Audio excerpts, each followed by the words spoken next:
Elman müəllim, bugün parlamentdə çıxışınızda bu canilərin, Qarabağ canilərinin azadlığa buraxılması ilə bağlı ABŞ İnstitutunun Trampa müraciətindən danışmışsınız. Bütün dünya bilir ki, bu Qarabağ caniləri cinayətkardır. Onların əli günahsız insanların qanına batıb və onlar layiqli cəzalarını da alacaqlar. Vardanyan Ukrayna-Rusiya müharibəsini maliyyələşdirən adamlardan biri olub. Rusiya tərəfdən təbii ki. Amma bugün Qərb Vardanyanın azadlığa çıxması üçün müraciətlər edir, çağırışlar edir. Bax, bunların məqsədi nədir?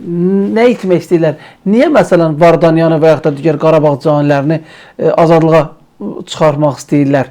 Bu Azərbaycana təzyiq üçündürmü, yoxsa başqa məqsəd və niyyət var? Bəli, haqlısınız. Bu günləri biz başqa bir Azərbaycanlığına üz-üzə qalmışıq. Amerika Birləşmiş Ştatlarında bir Lemkin İnstitutu var, qeyri-hökumət təşkilatıdır. Və onun lap geniş adı, tam adı belədir. Genosid cinayətinə qarşı, soyqırım cinayətinə qarşı Lemkin İnstitutu.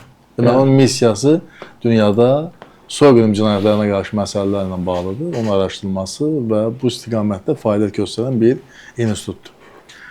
Bu institut Amerika Birləşmiş Ştatlarının prezidenti Donald Trump'a müraciət qəbul edib, müraciət ünvanlayıb.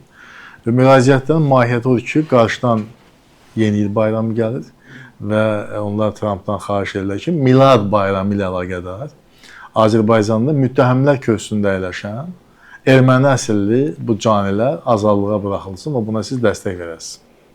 Soyqırımın qarşısının alınması institutu. Bəli, soyqırım qarşısında siz fikir verin. Normalda bu institut müraciət etməməlidir ki, Xocalı soyqırımını törədənlər daha ağır cəza alsınlar. Normalda belədir, məntiqlə belədir. Yəni bu institutun fəaliyyəti odur ki, faktiki olaraq onlar soyqırımı cinayəti törətmiş, terrorizm cinayəti törətmiş, terrorizmi maliyyələşdirən insanların, bu hərbi canilərin azadlığa buraxılmasını deməli Birləşmiş Ştatların prezidentini xahiş edək, siz dəstək verin və siz bu işdə köməkçi olun, biz bizə dəstək verin. Və hətta çox onların, necə deyərlər, yeganə onların arqumentləri odur ki, cinayəti, deməli, cinayət tərkibi məhz erməni əsilli insanlara münasibətdə tətbiq edilib. Yəni, ermənidirlər, onlara qarşı belə bir cinayət işi açılmasın. Və həm də deyirlər ki, bu cinayət işi niyə Azərbaycanda açılır? Niyə onlar Azərbaycanda müttəhəmlər köşkündə əyləşib? Onlar ermənidir, ona Ermənistan məhkəməsi baxmalıdır. Halbuki beynəlxalq praktikada həmişə məhz Azərbaycanda kim olur? Cinayəti Azərbaycanda etmirsən, həbs edilmirsən və Azərbaycan məhkəməsi baxmalıdır. Beynəlxalq praktikada da belədir. Həm də bilirsiniz, mən onların məktubu ilə tanış oldum. O ikiyüzlülüyün, riyakarlığın bəlkə də pik nöqtəsidir.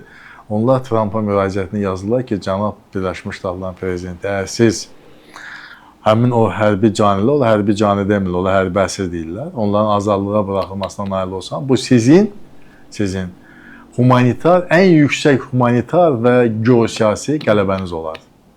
Və biraz da necə də yaltaqlığın qradusunu, dərəcəsini artırırlar və deyirlər ki, siz bunu etsəniz, buna nail olsanız, siz Aralıq dənizindən, fikir verin, areala baxın, Aralıq dənizindən sakit okeana qədər böyük bir coğrafi arealda siz öz sülhpərvər missiyanızı təsdiqləmiş olacaqsınız.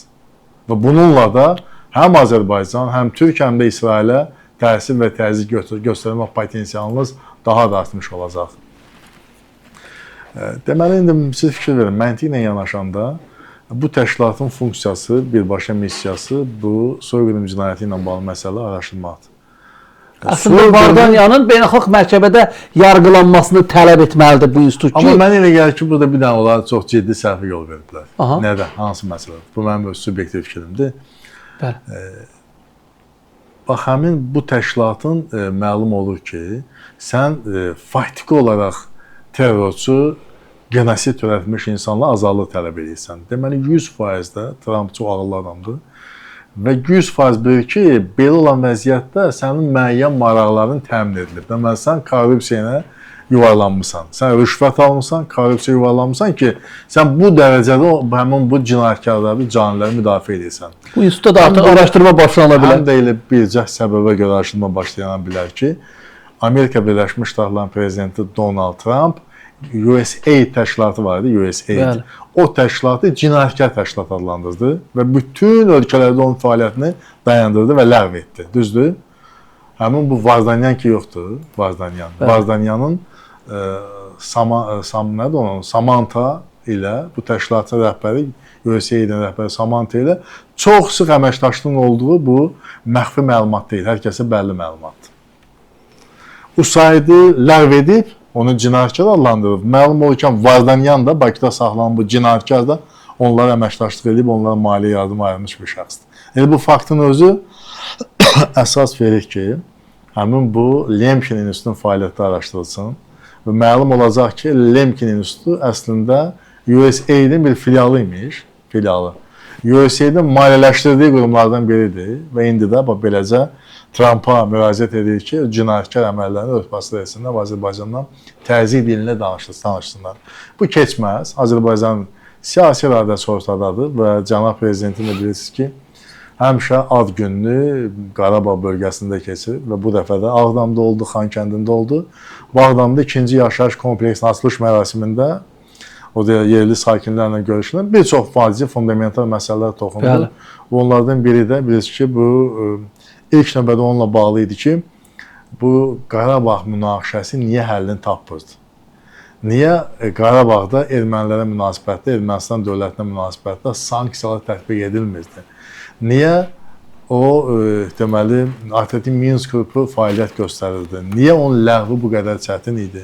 Bütün məsələlər hamısına cənab prezident aydınlıq gətirir və məlum olur ki, ermənilərə çox ciddi qərbdən dəstək gəlir. Cənab prezident açıq danışdı, dedi separatçı yuvalar var. Onların rəhbərlərini qərbdə viza verib qəbul edərdilər, etmirdilər. Amma Qarabağdakı separatçı o qurumun rəhbərlərini qəbul edirdi. ABŞ-da, Avropada. Eyni zamanda da Ermənistana haqqı ödənilmədən milyonlar yox, 1 milyard dollar həcmində silah-sursat verirdilər. Və söylədi ki, 5-6 milyard dollar həcmində pulsuz silah veriblər Ermənistana. Və elə bu Qənimətlər Parkındakı həmin o texnika yoxdur, bizim Qənimətlər Parkında saxlanılan. Elə onlara baxanda həmin o silah-sursat təxminən 5-6 milyard dollar. Bu imkanlı Ermənistanda yox. Və hansı ölkənin silah-sursatı onu da görürük. Bəli, o da məlum məsələdir. Onda hamısı İskəndər M raketinə qədər. İskəndər E eksport. Onu başa düşürük. Amma İskəndər E ixracı qadağandır. Ermənistanda olmamalıdır dedi. İskəndər E var, ixracdadır, eksportdadır. Amma İskəndər M heç kimə verilmir. Deməli, məqsədli yönlü şəkildə Şuşanı vurmaq üçün ondan istifadə ediblər. Yəni, Ermənistana bilirsiniz, çox qəribə bir vəziyyət idi. Ermənistan bir yandan qərblə yaxındır. Bir yandan Rusiya ilə yaxın olub, bir yandan İranla yaxın olub. Siz fikir verin. Rusiya ilə qərb düşməndir. İranla qərb düşməndir. Rusiya ilə İran yaxındır.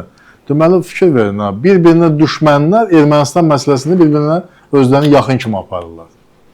Əgər Rusiya ilə bu yaxındırsa, dostdursa, müttəfiqdirsə, qərb siz niyə Ermənistan bu qədər silah verirsiniz, dəstəkləyirsiniz? Və İran siz bunu nədən belə Ermənistana yaxınlıq ortaya qoyursunuz? Yəni, çox paradoksal bir vəziyyətdir. Bir-birinə qarşı ayrı-ayrı məsələlər düşmən olan dövlətlər Ermənistanla bağlı məsələlərdə qərbə bir vəhdət və harmoniya nümayiş etdirirlər. Və bu da nəticə etibarilə və sülhə mane olurdu və cənab prezident qeyd edər ki, biz sülh müqaviləsinin imzalamaqda israrlıyıq. Onun şərtlərini biz müəyyən etmişik, məzmununu da biz müəyyən etmişik və bazı prinsipləri də bizimdir. Və inanırıq ki, sülh müqaviləsi imzalanacaq. Ona bütün təzyiqlərə baxmayaraq biz bu yoldayıq və bizim işimiz haqq işidir və o istiqamətdə də biz gedirik.